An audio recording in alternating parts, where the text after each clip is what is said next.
Hi, this is Bill from IFAST Physical Therapy here in Indianapolis. I had a runner come in this week and he was complaining about a stiff big toe, and it was starting to interrupt his running, and he was pretty upset about that, as most runners get under those circumstances. And I wanted to talk to you a little bit about what causes a stiff big toe, because sometimes it's a very, very simple resolution. Because more often than not, it's not a joint problem. There can be arthritic changes. We can develop bunions and things like that that become very, very limiting. But under these circumstances, with this guy, that was not the case. What he had was a relationship problem throughout his body that resulted in a foot position that actually limited his ability to bend his big toe as he was running. And so let me give you two different scenarios. And the first one is a very, very active foot. So a lot of times what we'll see is we'll see a really high arch in the foot.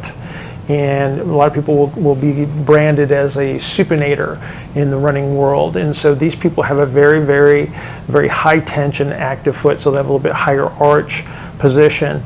And under those circumstances, the muscles that come down around the ankle to the big toe, or from the heel to the big toe, become very, very active, and they push the big toe down into the ground. So if these muscles are active pushing down, then of course the big toe can't come up as you run. So the big toe should bend as you run. But if these muscles are staying too active, then the big toe doesn't move. Now let's talk about the other scenario, which is the extreme opposite. So if I have a foot that, rather than having this extreme arch, this arch collapses for a prolonged period or excessively, or if I have some sort of looseness or laxity that's developed in the foot, I can have a foot that moves more into pronation, as we would refer to those people in the runner's world. And the relationship of this first metatarsal to the bone before it is such that this bone actually is positioned upward, and then that creates a bony block, a physical block to the big toe. Now this is not an arthritic change necessarily that causes this, it's just the relationship between the two bones.